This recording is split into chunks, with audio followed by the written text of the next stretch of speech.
Всем привет, это радио Крым Реалии, Сергей Макрушин у микрофона. Напомню, что вы можете слышать нас на средних волнах на частоте 549 кГц, 8.35 и 13.10 ежедневно на Крымском полуострове и в 7.35 и 12.10 по времени материковой части Украины. Также на частоте 105,9 FM вы можете слышать нас круглосуточно.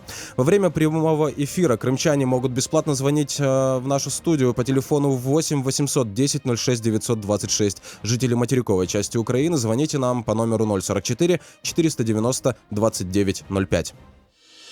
Тема дня.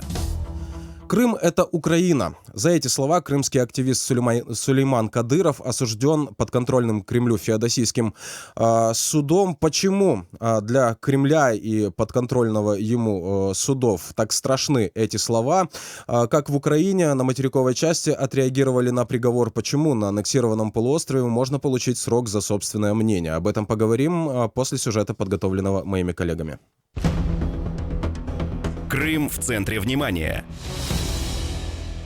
Российская Федерация и ее российское правосудие, она всегда была зависима и будет зависима от спецслужб России. Все подряд штампуют, шаблонно шьют уголовные дела. Не только меня касается, это касается всех наших политзаключенных. 2 года условно и запрет заниматься публичной деятельностью. Такой приговор крымско-татарскому активисту Сулейману Кадырову огласил 1 марта подконтрольный Кремлю Феодосийский городской суд. Кадырова обвиняют в публичных призывах к нарушению территориальной целостности России. В качестве доказательства приводят комментарии активиста в социальной сети Facebook, где он якобы написал: «Крым – это Украина, всегда была, есть и будет». Конец цитаты. К делу также приобщили выводы экспертов, анализировавших этот комментарий. В марте 2016 года Кадыров будто бы сделал репост видеоролика некоего Демьяна Демьянченко. Тот представился крымским татарином из Симферополя и заявил о создании батальона «Крым» для освобождения неподконтрольных Украине частей Донецкой и Луганской областей. Под этим репостом Кадыров, согласно версии обвинения, и оставил свой комментарий. Сам Сулейман уверяет, комментарий не его рук дело. В разговоре с журналистами он подчеркивает, самому Демьянченко удалось избежать тюремного заключения. Провокация конкретно, да, была? Да.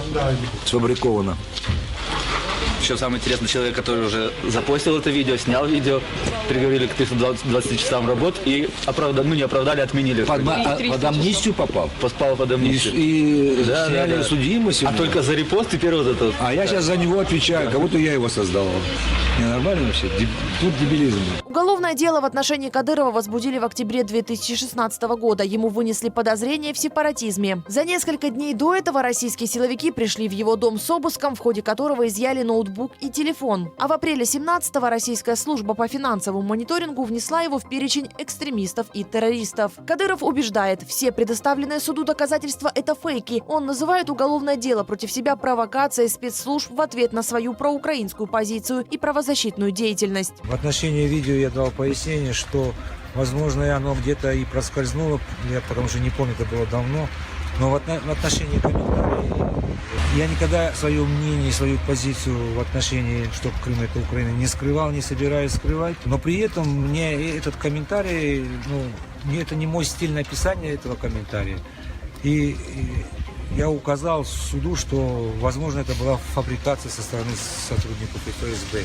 Именно комментарием. После вынесения приговора крымская правозащитная группа назвала Сулеймана Кадырова политзаключенным. Крым в центре внимания. Продолжаем эфир. Это радио Крым Реалии. Сергей Макрушин у микрофона. Напомню, что обсуждаем мы дело Сулеймана Кадырова, которому за слова «Крым – это Украина» подконтрольный Кремлю Феодосийский суд дал 2 года условно с запретом на публичную деятельность. Если у вас есть свое мнение относительно этой ситуации, можете звонить нам в эфир. Если вы слышите нас в Крыму, звоните нам на номер 8 800 10 06 926. Если вы на материковой части Украины, звоните нам по номеру 044 490 2905. Также напомню, что вы можете комментировать наши трансляции в сети Facebook и на YouTube. Комментарии мы будем зачитывать в эфире. Я приветствую в нашем эфире Алексея Ладина, адвоката Сулеймана Кадырова. Алексей, здравствуйте. Итак, Сулейман Кадыров говорит, что все доказательства, которые были озвучены в ходе этого суда, так называемого, это фейки. Можно поподробнее остановиться на этой доказательной базе, что конкретно имел Сулейман Кадыров в виду, говоря, что это фабрикованные доказательства? Да, здравствуйте. На самом деле я во многом с этим согласен. Этим приговором судебная система Российской Федерации создает опасный прецедент. Фактически Сулеймана Кадырова осудили за призывов при отсутствии призывов. То есть экспертизы ФСБ и экспертизы Минюста, которые имеются в материалах дела, они не нашли в комментарии Сулеймана Кадырова каких-либо призывов. И фактически эксперты вложили в комментарии Сулеймана Кадырова те домыслы, на которых потом основывался суд. Сулейман Кадыров ясно и четко пояснил, что это видео сакраментальное он даже не смотрел до конца, до возбуждения уголовного дела. А эксперты установили, что он якобы своим комментарием полностью одобряет и поддерживает всю ту позицию, которая высказана автором видео. Мгм. Насколько я понимаю, автор этого видео, он в итоге ушел от ответственности, да, и наказали, по сути, только Сулеймана Кадырова, который якобы оставил там комментарий под этим видео. Да так и есть. Автор этого видео, по глубокому убеждению защиты, это просто самый обыкновенный провокатор. Это житель города Томска, по фамилии, по совпадению, фамилия Кадиров. То есть одна всего лишь буква разнится фамилии Сулеймана. Но он был привлечен.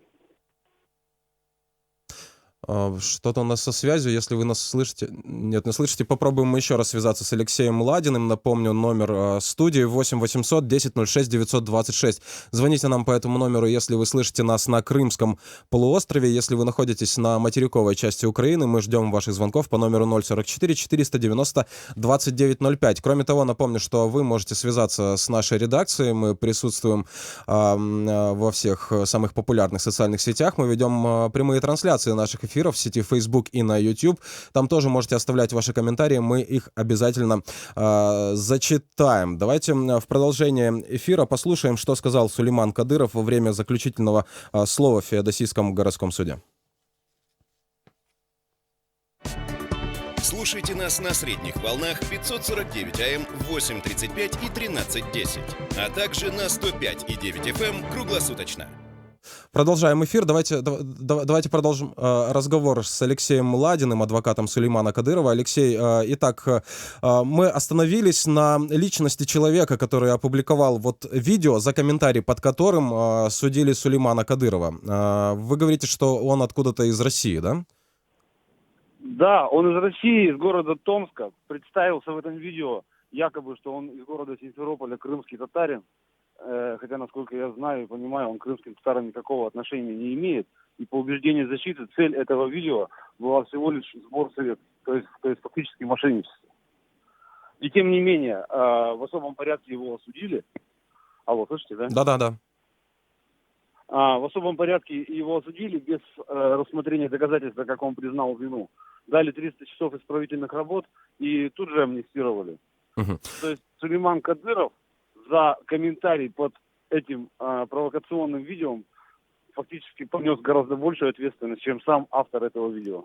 Давайте продолжим после того, как примем звонок от нашего радиослушателя. Здравствуйте, вы в эфире, говорите. Алло, доброе утро. Здравствуйте. Я хочу сказать, что Крым – это Украина, Кенигсберг – это Восточная Пруссия, Смоленск – это Белоруссия. А вот так называемых русских даже нет своей собственной республики. Все, звонок закончился, да? Хотела спросить, не боится ли человек того, что будет приковано к нему после этого внимания спецслужб. Но, тем не менее, мы даем право анонимно, да, высказать свое мнение в нашем эфире. Звоните нам 8 800 10 06 926. Анонимно, если вы боитесь преследования на Крымском полуострове. Если вы находитесь на материковой части Украины, звоните нам по номеру 044 490 2905. Продолжаем разговор с Алексеем Ладиным, адвокатом Сулеймана Кадырова. Напомню, накануне так называемый феодосийский суд, подконтрольный Кремлю, вынес приговор Сулейману Кадырову, где за слова «Крым — это Украина» ему дали 2 года условно и запретили заниматься публичной деятельностью. Итак, к разговору о провокации. Правильно ли я понимаю, что любой человек, за которым установлена слежка спецслужб или который находится так или иначе в поле внимания, да, власти в Крыму, он может быть скомпрометирован подобным образом? Его подобным образом могут спровоцировать Ну, и затем осудить? Практика показывает, что в Крыму группу риска составляют активисты, политические активисты, общественные активисты и крымские татары. Это наиболее ярко проявилось в этом деле на примере Сулеймана Кадырова.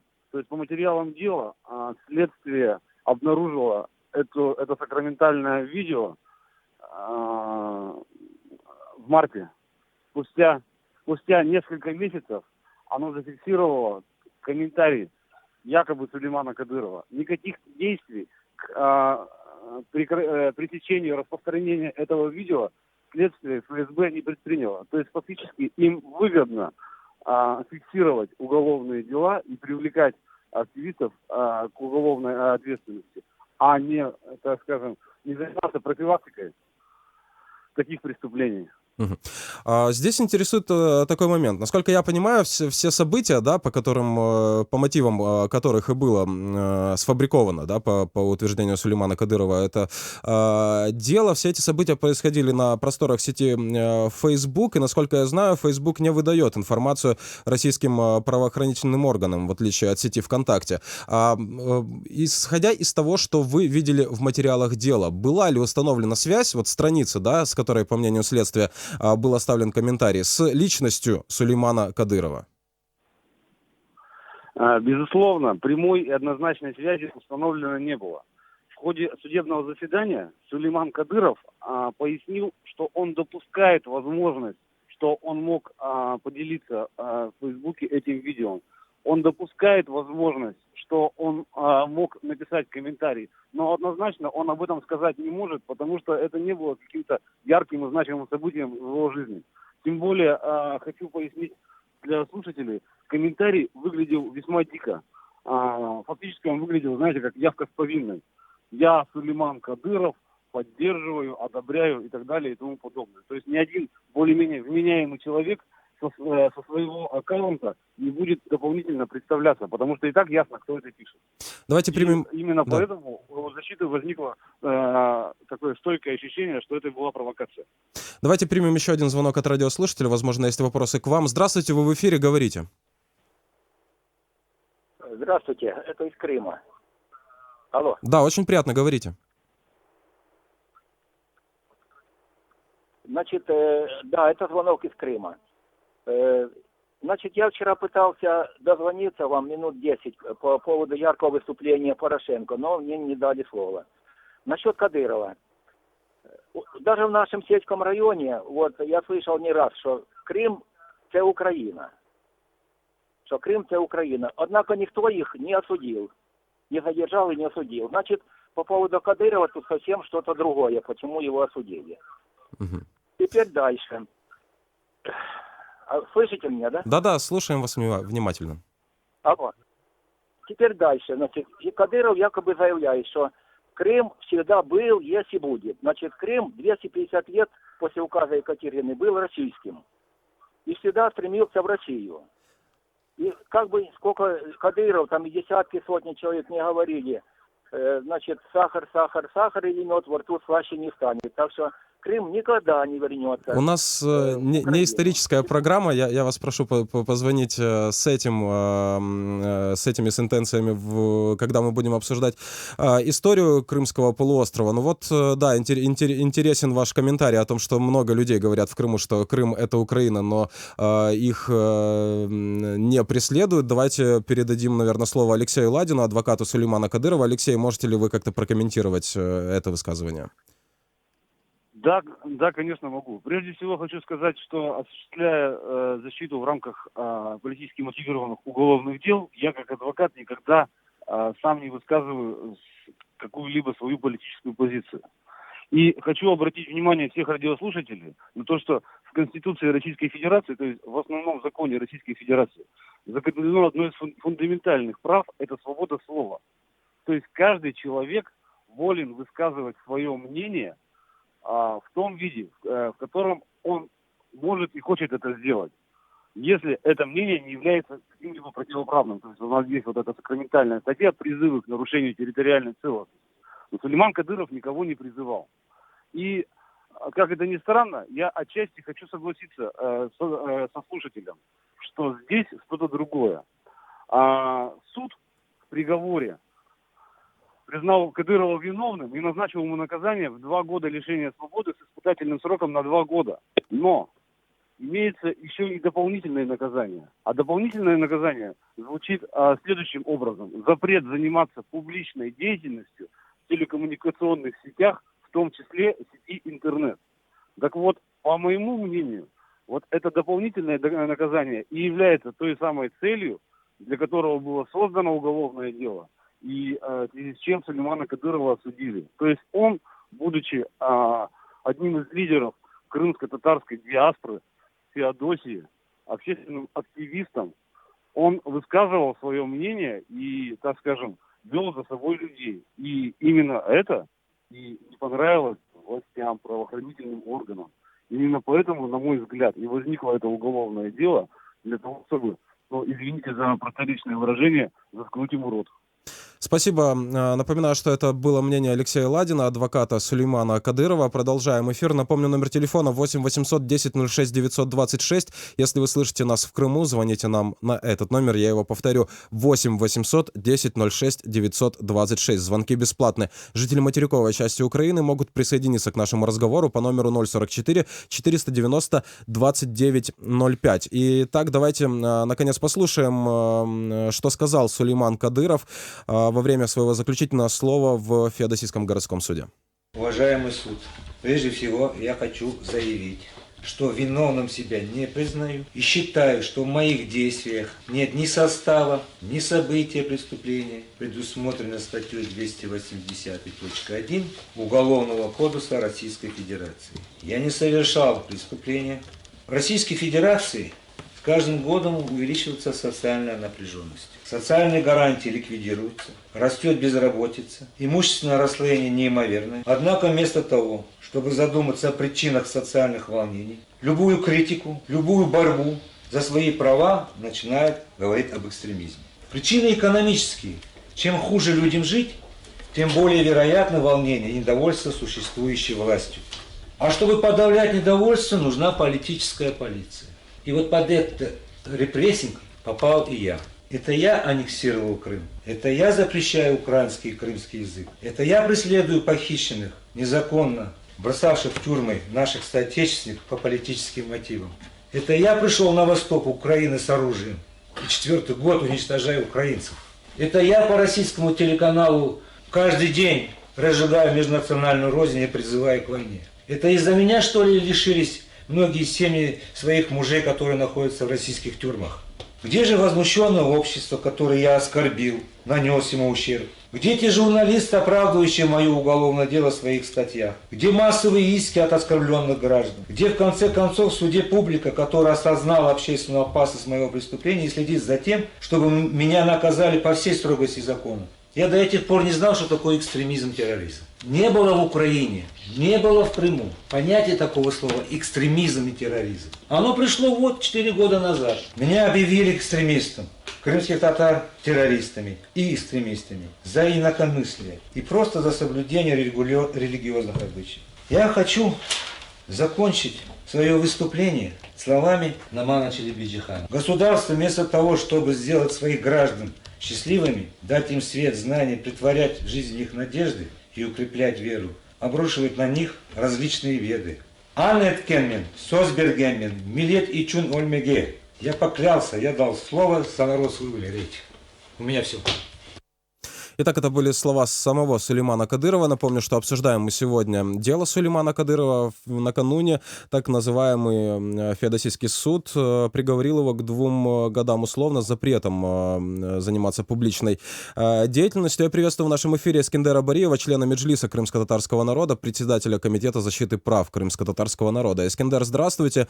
Итак, адвокат Сулеймана Кадырова Алексей Ладин перед вами в нашем эфире выразил мнение, что вот это дело, преследование Сулеймана Кадырова, это как раз-таки попытка заставить его замолчать прежде всего. Разделяете ли вы это мнение? Однозначно, я полностью поддерживаю. Дело в том, что как раз-таки это действительно попытка, чтобы Сулейман Кадыров замолчал и чтобы публично показать всем нашим соотечественникам в Крыму, которые имеют свою четкую позицию, что если вы не будете молчать, то в отношении вас будут такие же действия.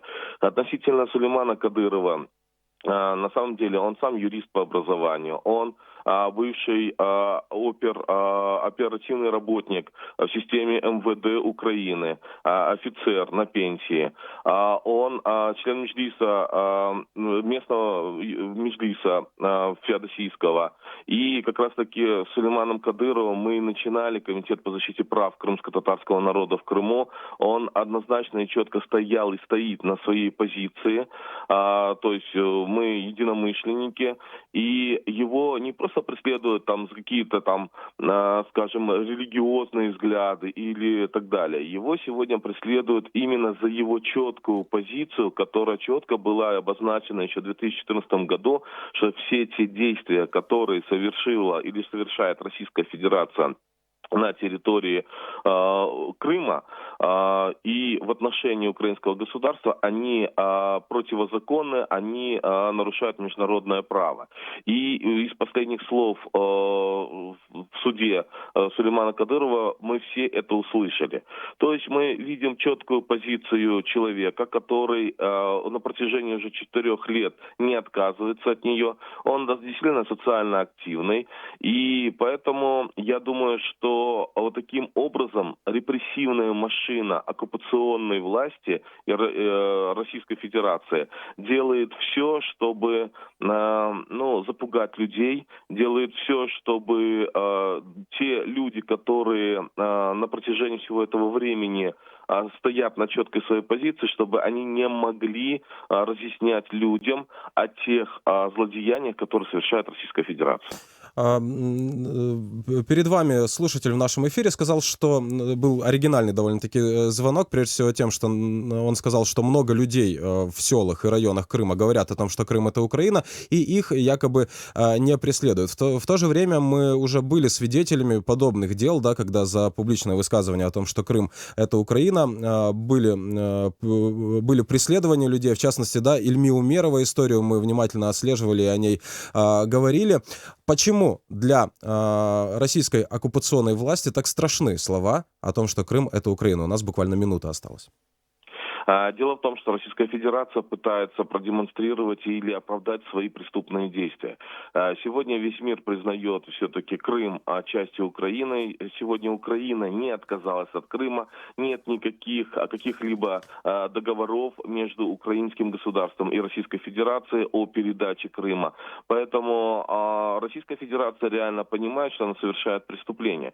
И поэтому она будет преследовать таких людей, как Балух, как Ильми Умеров, как Сулейман Кадыров и ряд людей. А понятно, что не каждый из тех людей, которые говорят о том, что Крым — это Украина на уровне своего внутреннего круга, на кухне, но такие люди, как Сулейман Кадыров, они говорят об этом публично. Они этого не боятся. Они как раз-таки показывают нашим соотечественникам, что за эту идею можно и нужно бороться. И вот как раз-таки поэтому Российская Федерация преследует таких людей. Благодарю вас. Напоминаю, что с нами на связи был Эскендер Бариев, член Меджлиса крымско-татарского народа. Это радио Крым Реалии. Если вы слышите нас на средних волнах, мы зовем вас, увлекаем за собой в интернет-пространство, где мы продолжаем вещание. Также напомню, что в круглосуточном режиме мы вещаем на частоте 105,9 FM. Продолжим через несколько минут.